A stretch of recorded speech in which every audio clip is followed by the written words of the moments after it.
اللهم صل على محمد وآل محمد.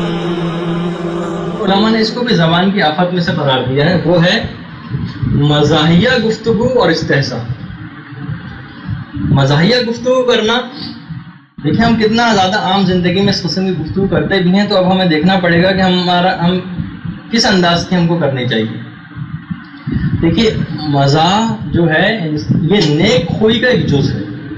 ایسا نہیں کہ بہت انسان بالکل سنجیدہ اور سخت اور ویسا بن کے بیٹھ جائے، وہ نہیں، وہ تو بلکہ وہ کچ خلقی کے اندر آئے گا، اتنا زیادہ سنجیدہ بن جانا. مزاح ہے انسان کی طبیعت کے اندر رکھا بھی ہے خدا نے، اور بلکہ نیک خوئی کا جز ہے، جو اچھی عادتیں ان کا ایک جز شمار ہوتا ہے. لیکن کبھی بھی آپ مزاح کریں تو اس کے اندر چند شرائط کی پابندی کریں. یہ جب شرطیں پوری ہوں گی تو کہا جائے گا کہ ہاں آپ نے اچھے اخلاق والا مزاح کیا. نمبر 1، مزاح کبھی کبھار ہو اور بہت کم ہو. ایسا نہیں بس ایک آدمی ہر وقت بس مزاح کی عادت ہے، ہر وقت جملے بازیاں اور جگت بازیاں کیے چلا جا رہا ہے، جملے سے جملے نکالے چلا جا رہا ہے. یہ جو ہم عام گفتگو کے اندر بھی دیکھتے ہیں، بس ایک جملہ اس کو مل گیا، اس نے طرح طرح کی جو باتیں کرتی شروع کرتی ہیں، خوب ہنسی مذاق بھی ہو رہا ہے، چاہے کوئی حرام گفتگو بھی نہیں ہے اس میں ہو رہی. تو نمبر 1 جو شرط پہ پوری اترنا چاہیے مزاح، وہ ہے مزاح کم ہو اور کبھی کبھار. نمبر 2، اس مزاح سے کوئی رنجیدہ بھی نہ ہو. ایسا نہیں ہو کہ پیچھے آپ سے ایسے ٹونٹنگ کر دی کہ ویسے تو ہنس دیا بظاہر، لیکن دل میں اس نے ایک رنج محسوس کیا. نمبر 2. اچھا نمبر 3، اس مزاح کے اندر کوئی اور حرام بات بھی نہ ہو. ایسا نہیں کہ چلو وہ تو رنجیدہ نہیں ہو رہا، لیکن اور آپ نے کوئی جھوٹ بات بول دی اس کے اندر، کسی کی نقل اتار دی اس کے اندر، تو اس قسم کی بات بھی نہ ہو. لوگ ہنسنے دیکھا، آپ نے نقل اتاری، لوگ نے ہنسنا شروع کر دیا، تو پتہ چلے ایک اور حرام کام اس کے اندر ہوتے. 3 شرطیں. اور نمبر 4، آپ کے وقار کو بھی نقصان نہ پہنچے. ایسا نہ ہو کہ آپ کا روب و دبدبا ہی لوگوں کے دلوں سے کم ہو جائے. آپ کوئی امر بالمعروف کریں، کوئی کام کی بات کریں بھی، تو لوگ جو ہنسی مذاق کر کے ڈال دیں کہ آپ کا روب و دبدبا ان سے کم ہو جائے، آپ کا وقار کم نہیں ہونا چاہیے. نمبر 4 اور نمبر 5 کی اور آخری شرط، مزاح ہونے کے باوجود بھی وہ حق و صداقت سے خالی نہیں ہو. دیکھیے آپ جھوٹی بات سے بھی تو مزاح کر سکتے ہیں، سامنے والے کو بھی حقیقت پتہ ہے، آپ کو بھی پتہ ہے، آپ کہہ کر تو سکتے ہیں ایسا مزاح، لیکن وہ اسلامی اخلاق پر اس وقت پورا اترے گا جب وہ مزاح ہونے کے باوجود بھی حق اور صداقت سے خالی نہ. رسول کی حدیث بھی ہے کہ میں بھی مزاح کرتا ہوں، لیکن میرا مزاح کبھی حق و صداقت سے خالی نہیں ہوتا. جیسے کہ آپ ابھی سنیں گے بھی. دیکھیں خود جناب رسول خدا کرتے تھے مزاح. ایک شخص ایک مرتبہ رسول کے پاس ایک بوڑھی عورت آئی، وہ آپ سنا بھی ہوگا، لیکن دیکھیے اس سے بھی ریلیٹڈ ہے ہماری گفتگو سے. یا رسول اللہ کیا میں جنت میں جاؤں گی؟ رسول نے کہا کوئی بوڑھی عورت جنت میں نہیں جائے گی. اب وہاں سے رونے لگی، تو رسول نے کہا کہ بھائی بوڑھے بھی جنت میں جوان ہو کر ہی جائیں گے، کوئی بوڑھی عورت نہیں جائے گی. تو دیکھیے اخلاص رسول کی بات میں حق اور صداقت والی بات ہے. بات رسول نے بالکل صحیح، کوئی جھوٹی بات اور اس قسم کی کچھ نہیں کہی انہوں نے. یا ایک شخص ایک عورت رسول کے پاس آئی، کہنے لگی یا رسول اللہ مجھے اونٹ چاہیے. تو رسول نے کہا میں اونٹ تو نہیں، البتہ تجھ کو اونٹ کا بچہ دے سکتا ہوں. تو اس نے کہا نہیں یا رسول اللہ مجھے تو اونٹ ہی چاہیے تھا. رسول نے کہا بھائی جو اونٹ میں دوں گا وہ کسی نہ کسی اونٹ کا بچہ ہی. تو دیکھیے یہ بھی ایک مزہ ہے رسول کی زندگی کے. بٹ ٹوٹل اگر ہم واقعات نکالیں، علماء نے پورے رسول کی زندگی کے ایک ایک سمجھے کہ وہ تاریخ اور تفسیر کے اندر موجود رسول کی زندگی کے ایک ایک رخ. لیکن کیا مشکل سے 7 یا 8 واقعات مزاح کے ملتے ہیں رسول کے، وہ پورے 7-8 واقعات میں آج بیان کرتے ہیں. اس کے علاوہ ایک واقعہ آپ نے رسول کی زندگی سے مزاح کا نکال کے نہیں بتا سکتے. اور وہ کیوں نہیں ہے رسول کی زندگی میں اتنا مزہ، وہ بھی آخر میں آئے گا. تو یہ تو واقعہ یہ ہو گیا. یا ایک شخص رسول کے پاس آیا، رسول نے اس کی آنکھوں کو بہت غور سے دیکھا، کہنے لگا اے شخص تیری آنکھوں میں تو سفیدی. اچھا وہ آدمی بڑا حیران ہوا، سفیدی یعنی وہ موتیاں میری آنکھوں میں گویا اتر آئے. رسول نے کہا بھائی ہر شخص کی آنکھوں میں سفیدی ہوتی، سائڈ میں سفید، بیچ میں مثلا کالے رنگ کی چیز ہوتی. تو وہ دیکھیے یہ بھی حق و صداقت والی اس کے اندر بات تھی.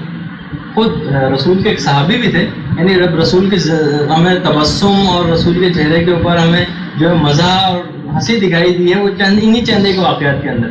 ضحاک نام کا رسول کا ایک صحابی، بہت ہی بدصورت اور بد شکل تھے ضحاک نام کا ایک صحابی، لیکن ان کی 2 بیویاں تھیں، دونوں بہت خوبصورت تھیں. ایک مرتبہ رسول خدا کے پاس آئے، یا رسول اللہ میری 2 بیویاں دونوں خوبصورت ہیں، میں چاہتا ہوں ایک کو طلاق دے دوں تاکہ آپ اس سے شادی کر سکیں.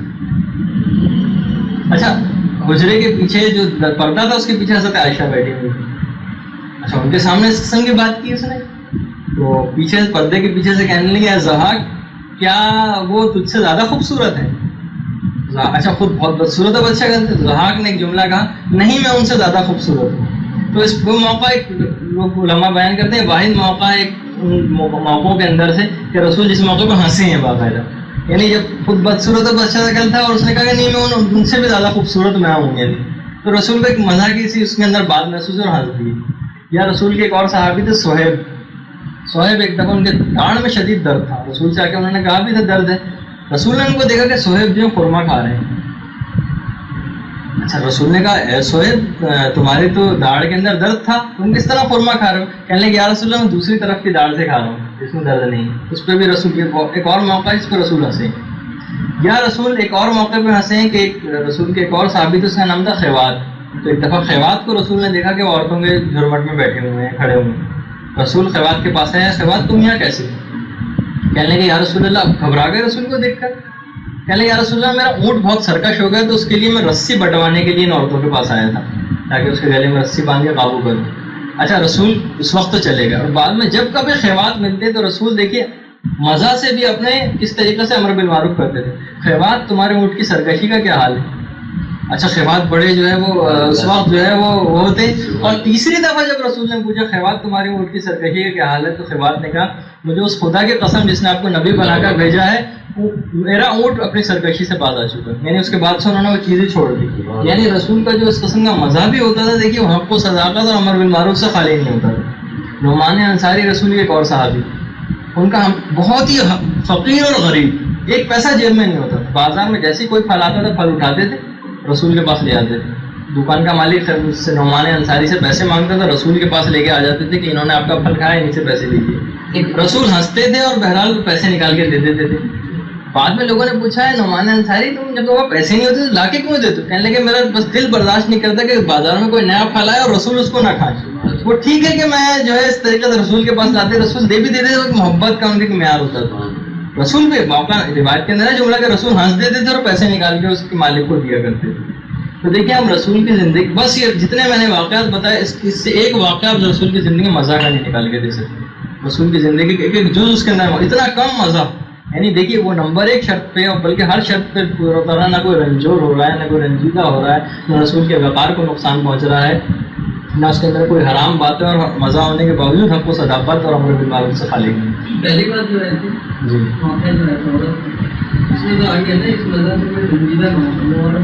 نہیں, وہ دیکھیے جو رسول کے اس سے بھی مقصد ایک ہو سکتا ہے وہ بات بھی بتانا مقصد ہو کہ وہ واحد موقع ملتا ہے کہ جب رسول نے وہ بات بتائی تھی کہ جنت میں سب لوگ جوان ہو کر جائیں گے. اس سے بالکل ابتدائی زمانے کا واقعہ کہ لوگوں کو پتہ بھی نہیں تھا کہ کس طریقے سے جنت میں جانے کی چیز, یعنی کس طرح کے ہم پہنچیں گے. تو رسول نے حق بات بھی کہہ دی اس سے, اور پھر بات کے جملے کو عورت ہنستی اور خوش ہو گئی اس انداز سے. وہ رنجیدہ اس بات پہ نہیں ہوئی تھی, یعنی دنیاوی کسی بات, آخرت کے لیے رنجیدہ ہوئی تھی. تو اس میں تو اگر آپ آخرت کے لیے کسی کے دل میں رنج پیدا کر دیں تو کوئی ایسی بات بھی نہیں اس کے اندر. تو یہ دیکھیں اب خود جناب یہ تو رسول خدا کی مثال, اور خود آپ دیکھیں شب عاشور بھی جو مقام دیکھ لیا تھا جب اصحاب نے اپنا جنت کے اندر, تو اس وقت روایت کا جملہ کہ شب عاشور امام کے اصحاب مزہ کر رہے تھے. ایک صحابی نے جب امام کے دوسرے سے کہا کہ بھائی کوئی مزہ کا ٹائم, تو انہوں نے کہا یہی تو مزہ کا ٹائم ہے. یعنی جب انسان اپنا آخرت انجام سب کچھ اس کے سامنے آ گیا, وہ خوش ہو رہا ہے, تو فخر و انبساط و مزہ کا وقت ہی یہی ہے اصل. تو خود آپ دیکھیے کہ خود مولا کائنات کی زندگی میں رسولوں, دیکھیے ہمارا ایک نظریہ اور عقیدہ ہے رجت کا نظریہ کہ ہمارے قیامت یہ جب امام ظہور کر لیں گے تو اس کے بعد زمانہ رجت شروع ہوگا. یعنی 12ویں امام کی شہادت کے بعد, 12ویں امام بھی شہید ہوں گے, 12ویں امام کی شہادت کے بعد تمام ائمہ دنیا میں دوبارہ آئیں گے اور اپنی اپنی حکومتیں قائم کریں گے. پھر جب سب کی حکومتیں قائم ہو جائیں گی پھر اس کے بعد کہیں جا کر قیامت وغیرہ آئے گی. تو رجت کے نظریے کو جو سنی حضرات ہیں وہ بہت ہی شیعوں کے لیے مذاقہ اڑاتے تھے اس نظریے کا. یا خود ایک ہمارے ایک عالم گزرے ہیں, دیکھیے بہت باقاعدہ ایک سلسلہ چلا تھا جھوٹے دعوائے مہدویت کرنے والوں کا. ایک دفعہ ایک شخص تھا شلمغانی نام کا, اس نے جو ہے دعوی امامت کیا کہ میں 12واں امام ہوں, نام مہدی میں ہوں, اور اس نے تمام شیعوں کو خطوط لکھنے شروع کر دیے کہ آؤ میرے پاس آؤ, میں تم کو اپنے معجزات دکھاؤں گا. اچھا شلمغانی اس شخص کا نام تھا. ہمارے ایک عالم کے پاس اس کا خط گیا, نام میرے دماغ سے نکل گیا ہے. ان عالم نے صرف ایک خط کے اندر ایک جملہ لکھ کر بھیج دیا، شرمغانی مجھے کسی اور معجزے کی ضرورت نہیں، میرے سر پہ بال نہیں گن جاؤں، تم بس اپنے معجزے سے میرے سر پہ بال اگر اگا دو تو میں تم کو امام ماننے کو تیار ہو جاؤں گا۔ شرمغانی نے اس کے بعد ایسی چپ سادی کبھی ان سے خطوں کی دعوت نہیں کی۔ دیکھیے یہ بھی انہوں نے گویا ایک لحاظ سے مزہ کیا، لیکن جو ہے وہ اس طریقے سے انہوں نے ہجو کر دی اس کی، یعنی اپنے مزہ سے بھی دیکھیے انہوں نے کس قسم کا کام لیا۔ جیسے کہ ہمارے ایک اور عالم تھے، بادشاہ کے دربار میں تھے، تو بادشاہ کے دربار میں جو وزیر تھا کہنے لگا جو آپ کا مذہب ہے نا شیعہ مذہب، اس کے میں نے حروف اور اعداد نکالے، اس اعداد کو جب میں نے الفاظ کے جو روپ دیا تو یہ بنا مذہب ناحق، مذہب ناحق۔ تو ان عالم نے دیکھیے کتنا ایسا موقع تھا، اس نے کہا میں نے اعداد باقاعدہ آپ کے نکالے آپ کے مذہب کے، اس سے جو اعداد سے جو جملہ بن رہا ہے وہ ہے مذہب ناحق۔ انہوں نے کہا دیکھیے اب ہمارے عالم کی باری جب آئی، کہنے لگے دیکھیے ہم جو ہے فارسی النسل نہیں، اصل میں ہم عربی النسل ہیں، تو ہمیشہ یہ مذہب کے ساتھ جو ابھی نا کا لفظ آئے نا جو ہے اس کے ساتھ مضاف ہو جاتا ہے، یعنی یہ بن جائے گا مذہب و حق، یہی مذہب حق ہے۔ تو ہم کیونکہ فارسی اصل نہیں ہے بلکہ ہم عربی الاصل ہیں، تو اس لحاظ سے یہ نا جو ہے اس کے ساتھ مضاف بن جائے گا، کبھی نا الگ سے نہیں، عربی میں دیکھا ہوگا آپ نے نا الگ سے نہیں لکھا ہوا تھا، تو مذہب و نا ہو جائے گا اور حق الگ ہو جائے گا، یہی مذہب حق ہے۔ تو دیکھیے یہ بھی انہوں نے مزہ کیا ایک لحاظ سے۔ میر باقر داماد اور شیخ بھائی ہمارے دونوں کتنے جلیل القدر عالموں میں سے گزرے۔ بادشاہ وقت نے اس زمانے میں جو تھا، اس زمانے میں کچھ محب اہل بیت بادشاہ بھی ہوا کرتے تھے، وہ ایک دفعہ دونوں کے ساتھ گھوڑے پہ چلا سیر کے لیے۔ میر باقر داماد بھی تھے، شیخ بھائی بھی تھے۔ میر باقر داماد انتہائی دبلے پتلے آدمی تھے اور شیخ بھائی بہت موٹے تھے۔ شیخ بھائی پیچھے رہ گئے، میر باقر داماد آگے نکل گئے۔ اب جو ہے وہ شخص بادشاہ جو تھا شیخ بھائی کے پاس آیا، کہنے لگا دیکھیے میر باقر داماد کو، ان کو اتنا زیادہ اپنے اوپر گویا غرور ہے کہ آپ کو بھی پیچھے چھوڑ کے چلے گئے اور آگے بڑھتے چلے گئے۔ اب شیخ بھائی دیکھیے کیسا موقع، اس نے ایک لحاظ سے مزہ ان سے اگر کیا کہ دیکھیے تو انہوں نے آپ کی کوئی پرواہ ہی نہیں کی۔ تو شیخ بھائی نے کہا اصل میں گھوڑا گویا آج فخر و انبساط سے قابو میں نہیں رہا ہے ان کے، کہ میرے اوپر میر باقر داماد جیسی شخصیت بیٹھی ہوئی، یعنی دیکھیے ان کو اس لحاظ سے جواب دیا۔ اب جو بادشاہ گھوڑا دوڑا تھا وہ میر باقر داماد کے پاس چلے گیا، کہنے لگا دیکھیے شیخ بھائی اتنے موٹے ہیں کہ ان کے گھوڑے سے چلا بھی نہیں جا رہا ہے۔ اچھا اب دیکھیے کوئی مزہ ہم ہوتے تو کوئی اور مزہ کی بھی بات کہتے اس قسم کی۔ اب میر باقر داماد نے کہا نہیں، اصل بات ہے شیخ بھائی کے علم و فضل کا بوجھ اتنا زیادہ ہے کہ گھوڑے سے اٹھ نہیں رہا ہے، اس وجہ سے گھوڑا سلو ہو گیا۔ تو اب دیکھیے گویا یہ ہمارے علماء کی مثالیں ہیں کتنی کہ وہ اپنے مزہ سے بھی اگر کبھی مزہ بھی کرتے تھے تو اس قسم کا مزہ وہ ہوتا تھا، اس طرح نہیں کہ ہمارے جس طریقے سے فحش قسم کے مذاق اور جس قسم کا مذاق جو ہم عام طور پر اپنی زندگی کے اندر کرتے ہیں، جن کا نہ کوئی فائدہ ہوتا ہے نہ کسی کو اس سے امر بالمعروف ہوتا ہے، نہ اس میں حق و صداقت کی بات ہوتی ہے، بلکہ رنجیدگی اور حرام باتیں زیادہ ہوتی ہیں۔ یا آپ عام علماء کی جو ہے وہ ایک عالم نے باقاعدہ جملہ پڑھا، ایک عالم نے کسی شخص سے پوچھا تو بتاؤ اگر جنت میں جا کے کوئی شخص رنجیدہ ہو تو کتنی حیران کن بات ہے۔ ہاں جنت میں جا کے کوئی رنجیدہ ہو، اس سے زیادہ حیران کن تو کوئی بات ہی نہیں ہوگی۔ کہنے کہ اس سے زیادہ حیران کن بات ہے کہ انسان اس دنیا کے اندر ہنسے بیٹھے، یعنی جتنا تم حیران ہو رہے ہو نا، یعنی تمہارے پیچھے سب تک موت تاک میں لگی ہوئی ہے، تمہارا شیطان تمہارا راہزن بنا بیٹھا ہے، تمہارے پاس وقت نہیں ہے، تمہیں اتنے کٹھن مراحل کے ساتھ گزرنا اور تمہارے ہونٹوں پہ ہنسی آ رہی، یہ اس سے زیادہ حیران کن بات ہے کہ جنت میں جا کے کوئی شخص رنجیدہ ہو جائے۔ یہاں تک بلکہ باقاعدہ دیکھیے جو لوگوں کا علماء کا بھی مزہ کیا، ایک عالم نے اپنے کچھ اور علماء دوستوں کو بھی اپنے گھر بلایا اور ایک سے پوچھا کہ جو ابھی عالم آئے ہیں ان کے متعلق آپ کی کیا رائے؟ کہنے لگا یہ کہ عالم کیا ہے، میرے گدھے ہیں۔ دیکھیے بہت سے اس قسم کے جیلس بھی ہوتے ہیں آپس میں، حسد تو علماء کے درمیان مشہور۔ دوسرا عالم آیا کہ آپ کی ان کے متعلق کیا رائے، جو پہلے والے نے جو رائے دی، انہوں نے کہا کہ اسلام کے عالم ہیں اصل میں تو بس گدھے ہی ہیں، بالکل کوئی جس طرح گدھے کے اوپر کتابیں لاتی ہیں۔ اب جب کھانا لگا تو انہوں نے کھانے کے اوپر لا کے گھاس رکھ دی کہ آپ دونوں نے اپنے آپ کو گدھا قرار دیا تھا، اس سے بہتر جو ہے گدھے کے لیے گھاس سے بہتر کوئی وضع نہیں ہو سکتی۔ یعنی مزہ بھی کیا تو اس حوالے سے کہ وہ لوگ باقاعدہ اس پہ شرمندہ اور باقاعدہ انہوں نے کہا کہ ہاں ہمیں اس قسم کی آپس میں کوئی بات نہیں کرنی چاہیے۔ دیکھیے وہی مزہ کے اندر ہمیشہ امر بالمعروف کا پہلو، ہم جو عام طور پر اپنی زندگی میں گفتگو کرتے ہیں جس طرح ٹونٹنگ کرتے ہیں، مشہور ہے کہ جس طرح یہ جوش ملی آبادی تھے، مثال کے طور پر بات بیان کرتا ہوں، اپنے ایک بہت ہی بے تکلف دوست جو کہ پٹھان تھے، ان سے کہنے لگے پشتو جو ہے وہ جہنمیوں کی زبان ہے۔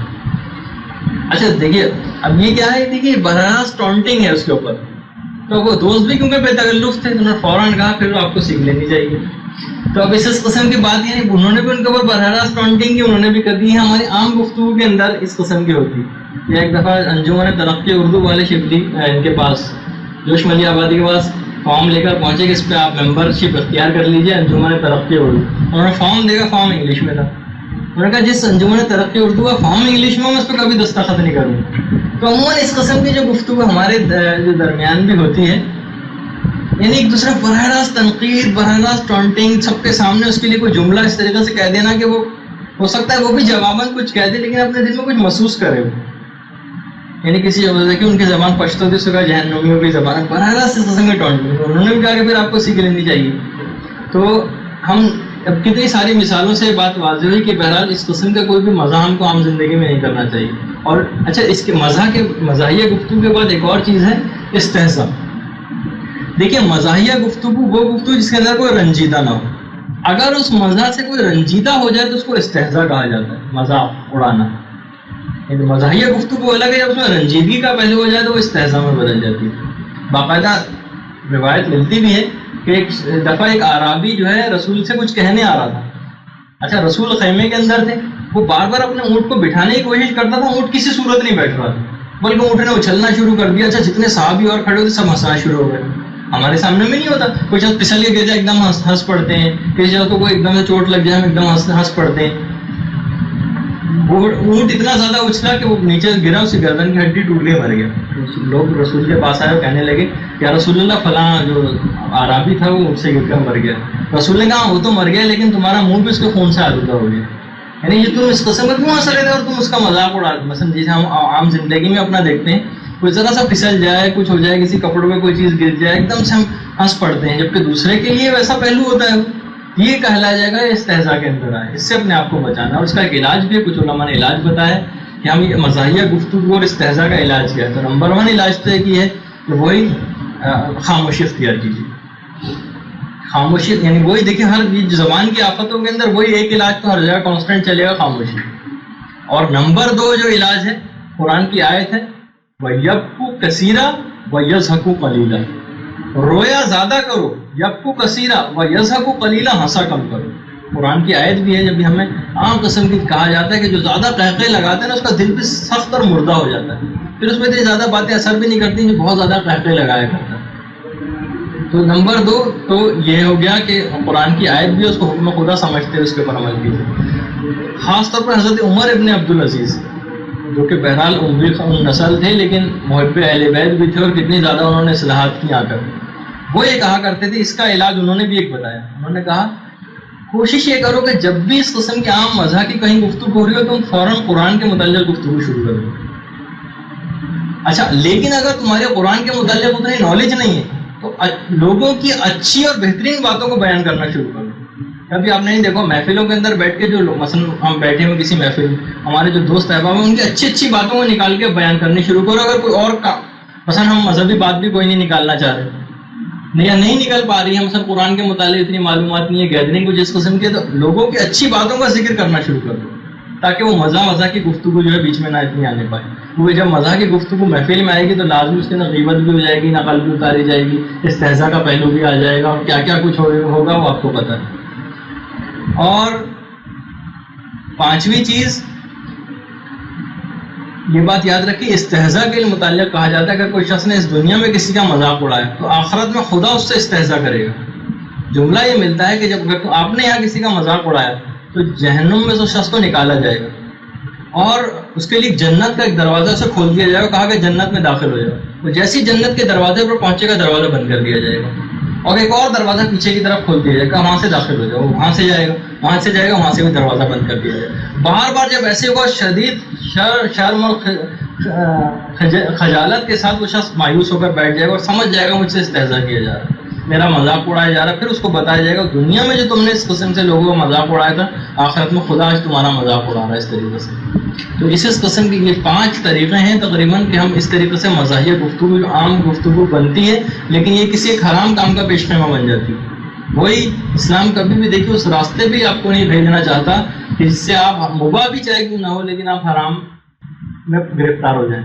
مدرس کو باغ میں جانے نہ دیجو والا معاملہ ہوگا، یعنی وہ باقاعدہ مجھے اکثر ایسے موقع پہ شعر ضرور یاد آتا ہے وہ تو اچھا ہے جن لوگوں نے نہیں سنا لیکن ہے بہرحال دیکھ لحاظ سے دنیاوی ٹائپ کا شعر ہے لیکن معرفت والا بن سکتا ہے.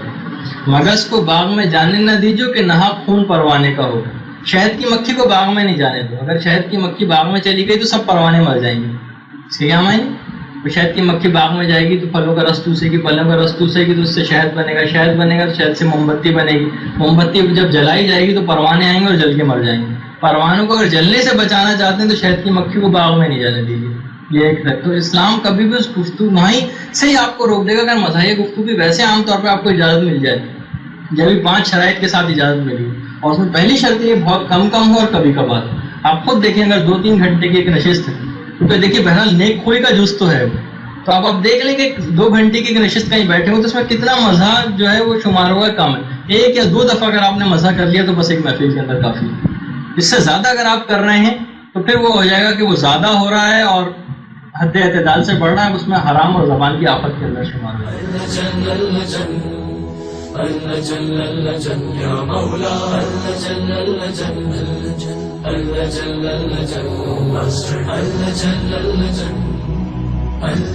يا صاحب السماء اللجل